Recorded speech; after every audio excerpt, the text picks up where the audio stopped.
From Illinois Public Media, this is the 21st Show. I'm Brian Mackey. A brief programming note, we were planning to begin today's show with the conversation on Jelani Day, the ISU grad student who went missing 4 years ago this weekend. Our guest for that part of the show is running a little late, so we're postponing that to the second half of the program. Instead, we begin with Lynsey Addario.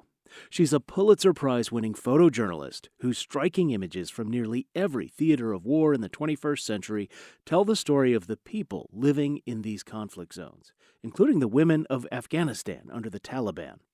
Her photojournalism has appeared frequently in the New York Times, National Geographic, and Time magazine. She's also the author of the best-selling memoir, It's What I Do, A Photographer's Life of Love and War. She joined the 21st Show back in November of 2021 to talk about what life was like in Afghanistan, especially for women during the Taliban's rule, how life changed for women in the 20 years she's been covering the country, and more. Since we're revisiting this conversation, we will not be taking calls live, but we still want to hear your thoughts. Talk@21stshow.org is our email address. Talk@21stshow.org. Okay, here now my conversation with Lynsey Addario. Lynsey, welcome to the 21st. Thank you so much for making the time to speak with us. Thank you for having me. So you grew up in Connecticut. You got your first camera, a Nikon FG, when you were about 13. But you say even when you went to college in Wisconsin, you thought photographers were trust fund dilettantes. Can you talk about when things clicked for you that this was a career you wanted to pursue?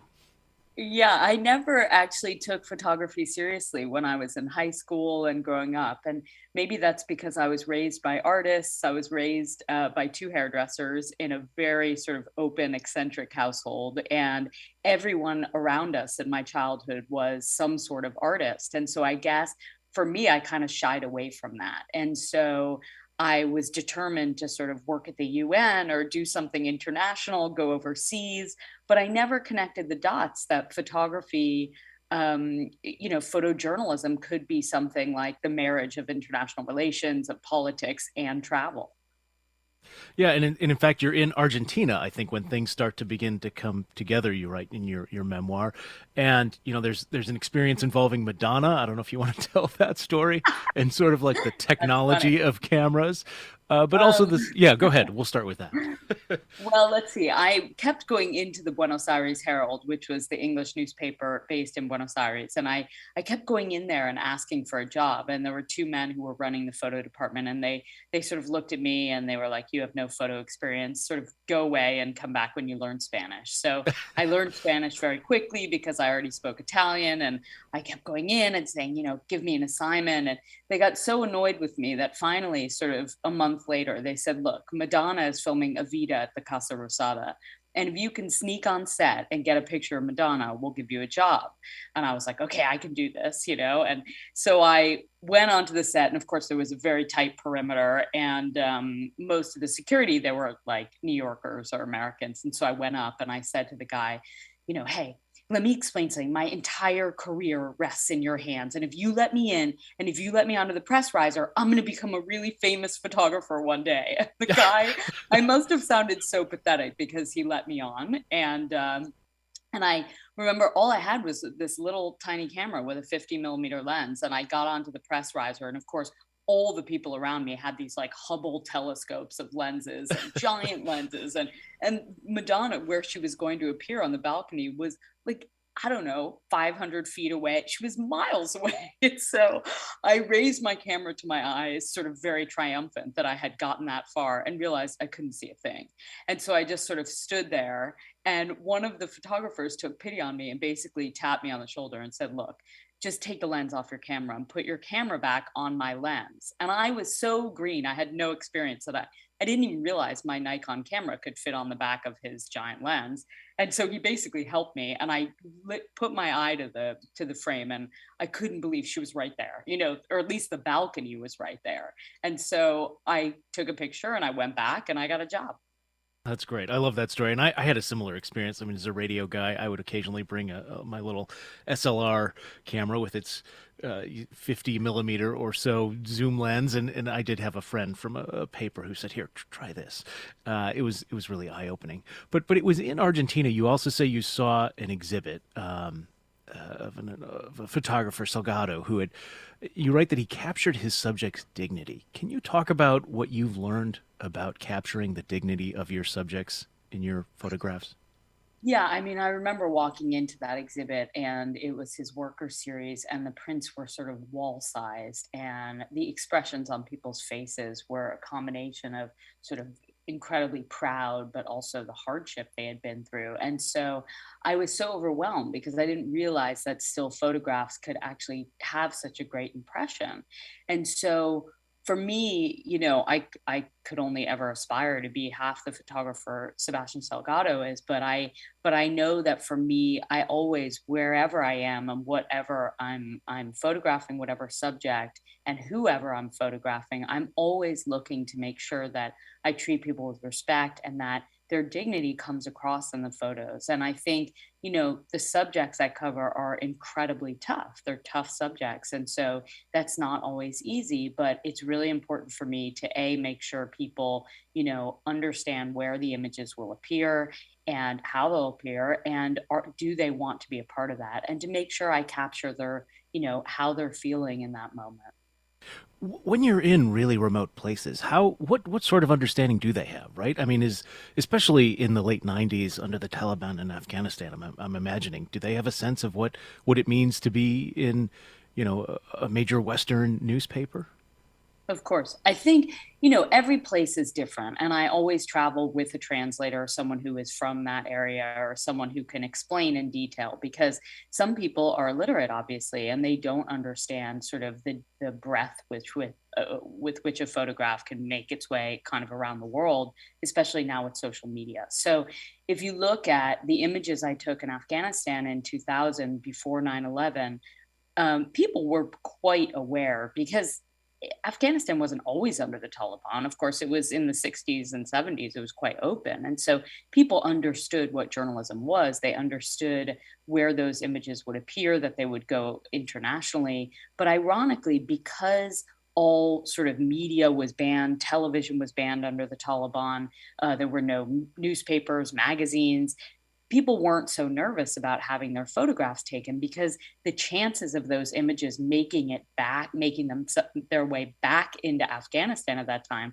were next to impossible. So people were quite excited about sharing what they were going through, the fact that girls couldn't go to school or the hospitals had no medicine, and all of the things that were happening under the Taliban. People were happy to sort of allow me to take their photo and tell the world how difficult it was, because they weren't worried about those images really coming back. How did you manage to take, especially before 9/11? How did you manage to take those photos? Because as I understand it, the Taliban did not allow photographs of people. Yeah. And certainly as a woman, you would have been under tremendous restrictions, but I guess it was also an advantage in some ways, right? In terms of access. Yeah, I mean, actually, the fact that I was a woman is sort of the sole reason that I was able to get the access, because when I first arrived in the country, I had a visa from the Taliban. So they knew I was there. They knew I was a photographer. I said I was photographing the destruction from war, so buildings essentially. And yes, photography of any living thing at the time was illegal, was banned. And so, as a woman, though, I was able to enter into people's private homes, and I was able to take pictures of people inside the women's hospital, in secret girls' schools. I went to a secret wedding on the streets. It was very stressful and very difficult to photograph because I had to sort of pull my camera out very quickly, take a picture, and hide it again in my bag and hope I didn't get caught. So, photographing on the street was much more difficult than actually being inside with other people in their private homes. How did 9/11 change the focus of your work, I guess? Because we've just been saying, you were in Afghanistan before, you spent a lot of time there since, but what change did that make for you? I mean, it was sort of it changed everything for me, really. I mean, I when I really started taking photography seriously and realized in Argentina that I actually wanted to be a photojournalist and that this was a profession that I actually was had been unaware of previously, and that it was something I wanted to do. I went to Afghanistan initially because I was curious about the situation for women living under the Taliban. I had been reading articles in the New York Times about, life under the Taliban, and I wanted to go. And I was genuinely, I went and photographed. But after 9/11, suddenly it became a top story. And by the way, when I was there under the Taliban, I couldn't give those pictures away. I think it was like no one cared about pictures of Afghanistan before Hmm. 9/11. And so, I think the LA Times published a few, but really no one was interested in those photos. And it wasn't until after 9/11, of course, that the fact that I had been there 3 times under the Taliban, I was quite familiar with how life was there. I suddenly realized, okay, I want to cover the war that's about to happen. And I had an asset because I was familiar with the area and had a photograph there. And so I started covering I flew right to Pakistan. I covered sort of the lead up to the fall of the Taliban and then covered the fall of the Taliban in Kandahar. If you're just joining us, this is the 21st. I'm Brian Mackey. We're speaking with Lynsey Addario, who's a Pulitzer Prize winning photojournalist who's documented life in Afghanistan under the Taliban for nearly 2 decades, as we've been talking about, as well as in many, many other conflict zones in the past few decades. So I've read that you speak at length with the subjects you photograph, and you talked about making sure they understand where the work is going to go, but is that universal among photographers in your experience? Do they all have these sort of extended conversations, build relationships with their subjects? I don't know. It's hard for me to say how other photographers work, of course, because, in the last sort of 10 years, increasingly I'm working on feature stories, often pegged to a news event, but I'm on my own. I'm with me, a driver, and a translator. And so it's hard for me to know how other photographers work. I Sure. think for me, I like doing comprehensive reporting. It's very important for me to understand someone's story in order to be able to photograph them accurately. Sometimes I get ideas for how to photograph them only through the interview. Um, I'm also increasingly asked to write articles alongside the photos I take. And so, for me, it's really important to understand the person I'm photographing and to also be able to, not only send a photograph of them to the world, but send the message that they are trying to convey. Why are they letting me into their life? It's really important because I often meet people at their most vulnerable moments. So we need to take a break in about 3 minutes. So I want to ask you about Afghanistan before 9/11, after 9/11, and then today, where things are going with the U.S. withdrawal. But can you talk about the progress that women in Afghanistan, were allowed or made for themselves, I guess I should say, right? Joining parliament. It was so limited. I think I read that only doctors, only women, a very select few women doctors were allowed to sort of like have actual jobs under the Taliban. Can you talk about after 9/11 how that changed? Yeah, I mean, in order to talk about after, I probably should just preface it for what it was like before. I mean, the first 3 times I went, the only women that I saw on the streets were widows, people who were begging because they had no man in their family to provide for them. So, it was a pretty desperate scene of seeing people. The only women outside were begging, and then school education for girls was illegal. And so that was also, the only girls who were in school were in secret girls' schools, in sort of basements of houses or in courtyards, places where the Taliban wouldn't find out. Women who were able to work were sort of handpicked. The Taliban allowed certain women to work as doctors or nurses in hospitals. Very few other people. There certainly were no women police. So it was definitely women's lives were relegated to the home, really. And then after 9/11, that really begins to open up, right? With schools and education and serving in government, and even you have photos of women training as police, which I don't know that even I had seen that previously, frankly, until I started looking through your work. Yeah, I mean the sort of advances and the how women's lives changed from before 9/11 to after was extraordinary. I mean, women were educated, to go to a graduation of women graduating from the University of Kabul in literature, to see women voting in elections, to see women running for parliament, to see women really out in the public sphere. Yes, boxing, training for sports, to be jogging in the stadium where there had been public executions under the Taliban. All of those things were extraordinary because they were so absolutely different from how life was under the Taliban. All right, we're speaking with Lynsey Addario. She is a photojournalist, Pulitzer Prize winning photojournalist, and the author of the memoir, It's What I Do, A Photographer's Life of Love and War, also a collection of photographs called Of Love and War. We're going to continue this conversation. We do need to take a break, though. We're going to talk about what's been happening in Afghanistan lately with the U.S. withdrawal, and more with Lynsey Addario after a short break. You're listening to the 21st. Stay with us.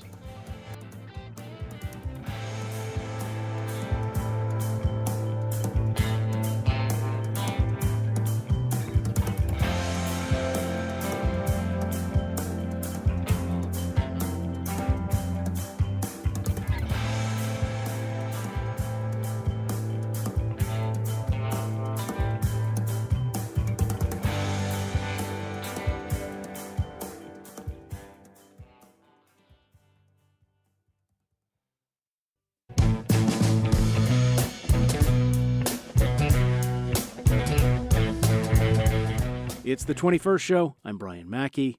We're revisiting my conversation from November 2021 with Lynsey Addario. She's a Pulitzer Prize winning photojournalist who's documented life in Afghanistan under the Taliban for 2 decades.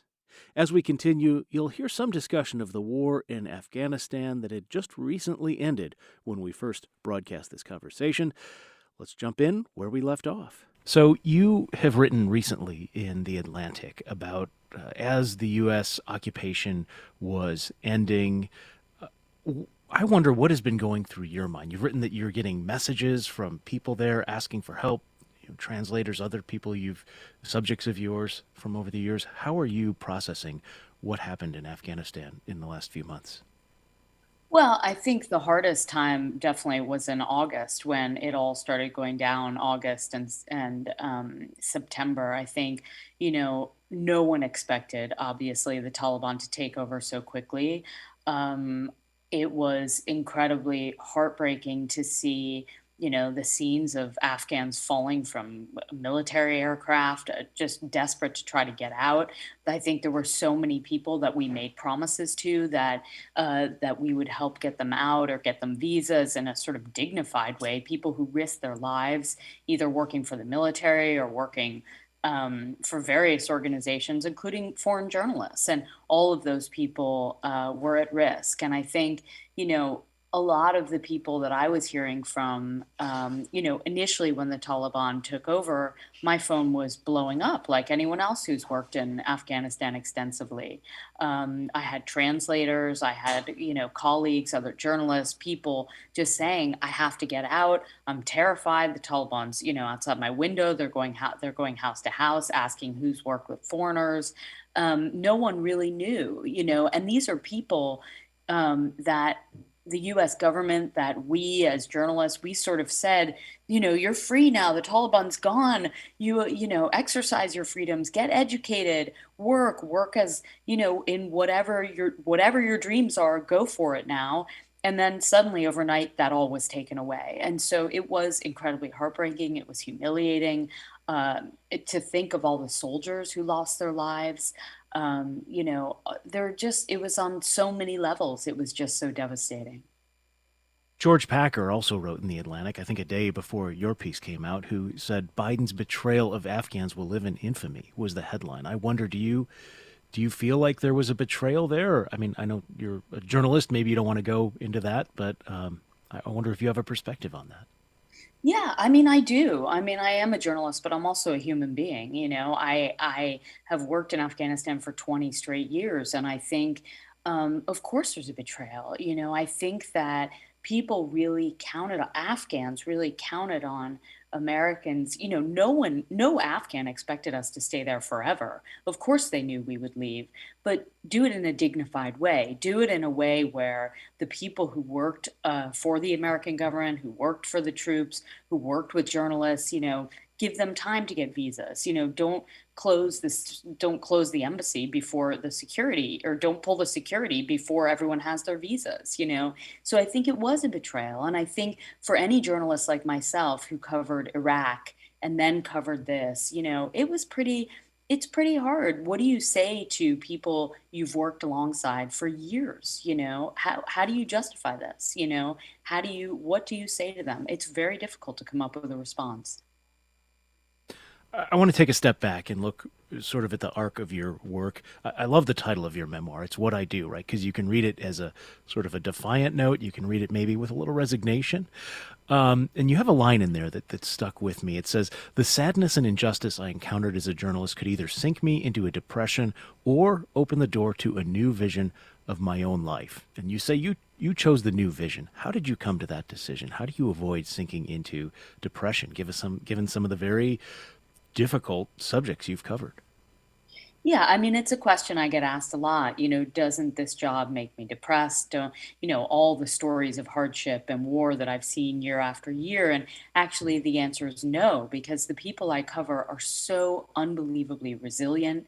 They keep their head up. They try to move forward. I've seen people in the most desperate situations still show incredible generosity and strength. And for me, I'm always trying to learn from the people around me. I'm trying to sort of see the best in what I'm seeing, and sometimes that's impossible because situations are pretty miserable and pretty grave. But I also think, first of all, I come from an incredible place of privilege. I'm the one who chooses to go to these places and I can leave. Most people live in these existences forever and they can't get out. And so I think it's important to recognize all of these things, and to not sort of take pity on myself. How dare I become depressed?